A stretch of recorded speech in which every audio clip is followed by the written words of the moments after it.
என்ஜாயபிளா ஒரு என்டர்டைன்மெண்டோட இருக்கணும்னு சொல்லி இப்படி ஸ்டார்ட் பண்ணியிருக்கோம். நான் ஹாப்பியாக ஃபீல் பண்ணுறேன். ரத்னம் காலேஜ் என்னைக்குமே எனக்கு ரொம்ப கற்றுக் கொடுத்துருக்கு. நான் இன்னைக்கு இவ்வளோ தூரத்தில் இருக்கிறதுக்கு காரணம் ரத்னம் காலேஜ் தான் முழுக்க முழுக்க.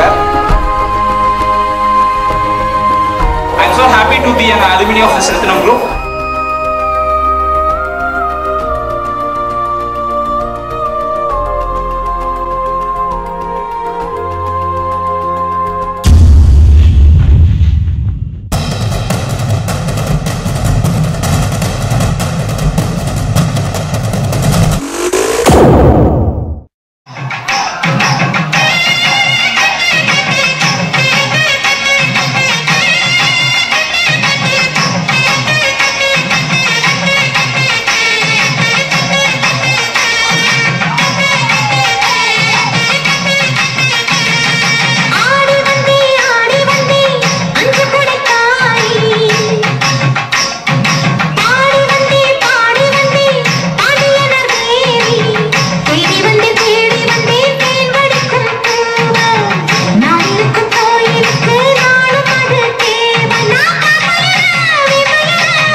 யாருக்காவது பிசினஸ் ஐடியா இருக்கு, ஓகே, என்னால பிசினஸ் பண்றதுக்கான எல்லா முயற்சி இருக்குது, எங்கிட்ட புது புது ஐடியாஸ் இருக்கு, பட் எனக்கு வந்து இன்வெஸ்ட் பண்றதுக்கு ஆள் இல்ல, எப்படி ப்ரோமோட் பண்றதுன்னு தெரியல, எப்படி எனக்கு ப்ராஜெக்ட் போறதுன்னு தெரியல, எப்படி லோன் பண்றதுன்னு தெரியலையா, don't worry. Campus குள்ளேயே start up 21 சொல்லிட்டு ஒரு செல் ஸ்டார்ட் பண்ணிருக்கோம். அந்த செல் மூலமா உங்களுடைய பிசினஸ் பிளானை வந்து அப்ரோச் பண்ணுங்க. ஓகே, உங்க பிசினஸ் எப்படி போகுது, அதனுடைய சஸ்டைனபிலிட்டி எப்படிங்கறத ஸ்டடி பண்ணி உங்களுக்கு இங்கேயே ஒரு ஸ்பேஸ் கொடுத்து ஃப்ரீ ஆஃப் காஸ்ட்ல உங்களுடைய பிசினஸ் இங்க ஸ்டார்ட் பண்ண போறோம். ஓகே, அதுக்கு எப்படி நீங்க பண்ணணும், ஆக்சிலேட்டர் மூலமா அதை எப்படி உங்களுக்கு டெவலப் பண்ணணுங்கிற ஒரு ஐடியாஸும் அதை எப்படி எக்ஸிக்யூட் பண்ணணுங்கிற ஒரு பிளானையும் நாங்களே ஹெல்ப் பண்ணி தரோம். இன்ஃபேக்ட் அதுக்கு பேங்க் ப்ரொபோசலும் எப்படி பண்ணணுங்கிறத சொல்லி உங்களுக்கு ப்ரொபோசல்ல காலேஜ்ல இருந்தே இன்வெஸ்ட்மெண்ட் பண்ணி உங்களை அந்த பிசினஸ் ஸ்டார்ட் பண்ண போறோம். சோ ரத்னம் காலேஜ்ல படிச்ச ஒவ்வொருத்தரும் கண்டிப்பா ஒரு கரியர்ல அட்லீஸ்ட் அவன் பிளேஸ்மெண்ட் ஆயிருக்கணும், இல்ல ஒரு ஆண்டர்பிரனர் ஆயிருக்கணும். இப்ப மிஸ் ஆன மக்களை எல்லாரும் 2002 முடிச்சதுல இருந்து 2015 வரைக்கும் உங்களுடைய கரியர் எப்படி இருக்குன்னு தெரியணும். உங்க கரியர் அதுல சூட் ஆகாம இருந்தா கண்டிப்பா அந்த கெரியரை மாத்துறதுக்கும் உங்களுடைய பிசினஸ் நெக்ஸ்ட் லெவல் எடுத்துட்டு போறதுக்கும் கண்டிப்பா இது ஒரு பிளாட்ஃபார்மா அமையணுங்கிறதா இந்த அலுமினி மீட்டினுடைய முதல் நோக்கம். இரண்டாவது நோக்கம், நிறைய பேர் இதுல முடிச்சுட்டு நிறைய இடத்துல ஒர்க் பண்றாங்க. நான் என்னோட ப்ரொஃபைல்ல, என்னோட ஃப்ரெண்ட்ஸ் ப்ரொஃபைல்ல, ஃபேஸ்புக்லயும் சரி, நம்மளுடைய ஃப்ரெண்ட்ஸ் ப்ரொஃபைல்லையும் பார்க்கும்போது பாத்தீங்கன்னா நிறைய பேர் பெரிய பெரிய கம்பெனில ஒர்க் பண்றாங்க. Even TCS, HCL, Infosys, Dell, in fact ASEAN பெயிண்டினுடைய தமிழ்நாடு ஹெட் வந்து நம்ம ஸ்டூடெண்ட், கோயம்புத்தூர் ரீஜனல் ஹெட் வந்து நம்ம ஸ்டூடெண்ட்ஸ், புதிய தலைமுறையினுடைய ரீஜனல் ஹெட், புதிய தலைமுறை சேனலினுடைய நியூஸ் சேனல் ஹெட் யாருன்னு தெரியுமா? Mr. Diaga Chammal, who is the first graduate of Visual Communication Department from our institution. கோயம்புத்தூருடைய அதே புதிய தலைமுறையினுடைய நியூஸ் ரீடர், நியூஸ் கலெக்டர் யாருன்னு பாத்தீங்கன்னா அதே ரிப்போர்ட்டர், இன்னொரு visual communication students mister Sudheesh. இந்த மாதிரி பெரிய பெரிய ஏரியால இருக்கீங்க, ரைட்? இன்னைக்கு என்ன இண்டஸ்ட்ரியில தேவைப்படுது, இன்னைக்கு என்ன நம்ம ஸ்டூடெண்ட்ஸ்க்கு தேவைப்படுது, இன்னைக்கு இந்த இண்டஸ்ட்ரியில இந்த சப்ஜெக்ட் எல்லாம் வேணும் அப்படிங்கறத நீங்க எப்பவாவது வந்து காலேஜ்ல கலெக்ட் பண்ணி அந்த கரிக்குலமையும் அந்த சிலபஸையும் உங்களுடைய ஹெல்ப் மூலமா அதை சேஞ்ச் பண்ணணும்னு எதிர்பார்க்கிறேன். நெக்ஸ்ட், இது மட்டும் இல்லாம பிளேஸ்மெண்ட்ஸ் உங்களால என்னென்னலாம் முடியுமோ நீங்க எவ்ரி டைம் நம்மளுடைய இருக்கக்கூடிய ஜூனியர்ஸை மீட் பண்ணி ஜாப் இங்க இருக்க வரைக்கும் எவ்வளவு ஜாலியா என்ஜாய் பண்ணாங்க. பிளேஸ்மெண்ட் கூப்பிட்டா யாரும் வரவே மாட்டானுங்க. ஆனா வெளியில போனதுக்கு அப்புறம் இன்னைக்கு ஜாப் தேடி நம்ம ஸ்டூடெண்ட்ஸ் கூட வந்து ரெஸ்யூம் கொடுக்கும்போது பாத்தீங்கன்னா அவ்வளவு கஷ்டமா இருக்கு. சோ இதுல வேலை வாங்குறங்கிற விஷயம் காலேஜுக்குள்ள இருக்க வரைக்கும் யாருக்குமே அந்த வேல்யூ தெரியறது இல்ல. காலேஜ் விட்டு போனதுக்கு அப்புறம் தான் அதுல எவ்வளவு கஷ்டம் இருக்கு அப்படிங்கிறது தெரிய வருது. சோ இதை அட்ரஸ் பண்றது நான் எங்க ஸ்டூடெண்ட்ஸ்க்கு எப்பவுமே நான் பண்ணிட்டு இருக்கிறத விட அதை அனுபவிச்சுட்டு இருக்கிற நீங்க பண்ணணும் அப்படிங்கிறது எங்களுடைய ஒவ்வொரு டிபார்ட்மெண்ட்லயும் நீங்க ஒவ்வொரு ஸ்டூடெண்ட்ஸ் யாரெல்லாம் ரெஜிஸ்டர் பண்றீங்களோ அவங்களெல்லாம் உங்களுடைய ஜூனியர்ஸையும் அந்த காலேஜ் நடக்கக்கூடிய டிபார்ட்மெண்ட் ஃபங்க்ஷன்லையும் நீங்க அட்ரஸ் பண்றதுக்கு நாங்க ஒரு இது தரோம், பிளாட்ஃபார்ம் தரோம். அதை கண்டிப்பா யூஸ் பண்ணுவீங்கன்னு நினைக்கிறேன். யூஸ் பண்ணுவீங்களா?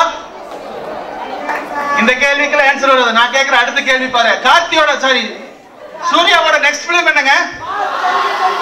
இன்னும் திருந்தலீங்க நம்ம ஆளுங்க, எப்பவுமே அதை கரெக்டா வச்சிருக்கீங்க. ஓகேவா? எக்ஸலென்ட். ஓகேவா? உங்களுக்கு பிடிச்ச விஷயங்கள் எப்பவுமே நீங்க கரெக்டா பண்ணுவீங்க, எனக்கு தெரியும். சிலபஸ்லயும் கரிக்குலத்திலயும் சரி இல்லாத ஒரு விஷயமா இருந்தா எப்பவுமே அதை சூப்பரா பண்ணுவீங்க, ரைட்டா? சோ இந்த அலுமினி மீட் வந்து ஒரு என்ஜாயபிளா ஒரு என்டர்டைன்மெண்டோட இருக்கணும்னு சொல்லி இப்படி ஸ்டார்ட் பண்ணிருக்கோம். இந்த ப்ரோக்ராம் கண்டிப்பா ஒரு சக்சஸ்ஃபுல்லா ஆகணும். சக்சஸ்ஃபுல்லா மாறுறதுக்கு வந்து ஒரு சின்ன கதையோட முடிக்கலாம்னு இருக்கேன். யாருக்கெல்லாம் இன்ட்ரெஸ்ட் இருக்கு? கதை வேண்டாங்கிறவங்களா கை தூக்குங்க, கதை வேணுங்கிறவங்களா கை தூக்க வேண்டாம். 1 2 3 4 5 6 பேர் தான் தூக்கி இருக்கீங்க. அதனால நான் கதை சொல்றதா இருக்கேன். இன்ஃபேக்ட் இது நீ வரைக்கும் கேட்ட கதையா இருந்தாலும் உங்களோட ரிதமிக்காக ஒருக்க சொல்றேன், ஓகேங்களா? இதுல என் கிளாஸ் அட்டெண்ட் பண்ணவங்க எத்தனை பேருங்க? 5 பேர். அப்ப அந்த கதை தெரியாது யாருக்கும், வைங்க. ஓகே, லைஃப்ல வந்து முயல் ஆமை அப்படிங்கிற ஒரு விஷயம் கேள்விப்பட்டிருப்பீங்க, எல்லாருக்கும் இந்த கதை தெரியும், ரைட்? எக்ஸலென்ட். ஓகே, இன்னொரு நெக்ஸ்ட் 5 மினிட்ஸ் மட்டும் இந்த கதைக்கான காரணம் என்னன்னு ஒவ்வொருத்தரோட லைஃப்லயும் டச் பண்ணுங்கிறதுக்காக மோஸ்ட் ப்ராபப்லி நீங்க வந்து கொஞ்சம் அமைதியா இருந்தீங்கன்னா சந்தோஷமா இருக்கும். எப்பவுமே முயலுக்கு வந்து எப்பவுமே ஒரு தலக்கணம் இருக்கும், தான் வேகமா போயிட்டு இருக்கோம் அப்படிங்கிற தலக்கணம். அந்த தலக்கணத்துல வந்து எப்பவுமே போய் ஆமக்கட்டை வந்து போட்டி கூடுமாமா, வா நம்ம 2 பேரும் போட்டி வச்சுக்கலாம் அப்படின்னு சொல்லி. முயல் வந்து தன்னோட கர்வத்துல ஈஸியா ஜெயிச்சலாம், ஆமை எப்பவுமே பொருத்தனவாதுன்னு. இருந்தாலும் ஆமை வந்து தான் வந்து வேகமா போக முடியாதுன்னு தெரிஞ்சும் கூட முயல் கூட வந்து போட்டிக்கு எடுத்துக்குமாமா. அப்படி போட்டி பண்ணும்போது ஃபர்ஸ்ட் டைம் போறதுனால ஒரு 5 கிலோமீட்டர் தூரத்தை 3 கிலோமீட்டர்ஸ் போனது முயல் வந்து தூங்கி ரெஸ்ட் எடுத்துட்டு அப்புறம் போலான்னு வெயிட் பண்ணிச்சாமா. அன்பார்ச்சுனேட்டா அது வந்து தூங்கிருச்சு ஃபுல்லா. சோ ஆமா வந்து பொறுத்து போனாலும் பொறுமையா விடாம எந்த ஒரு இது இல்லாம முயற்சியோட போய் 5வது கிலோமீட்டர் ரீச் பண்ணிருச்சு. இதுல இருந்து நீ தெரிஞ்சுக்க வேண்டிய விஷயம் உன் லைஃப்ல என்னன்னு தெரியுங்களா? நீ எந்த நிலைமைக்கு போனாலும் எங்க இருந்தாலும் உன்னோட பாஸ்ட், உன்னுடைய தலகணம், உனக்கு இருக்கிற எல்லா விஷயங்களும் மத்தவங்க கிட்ட இருக்காது.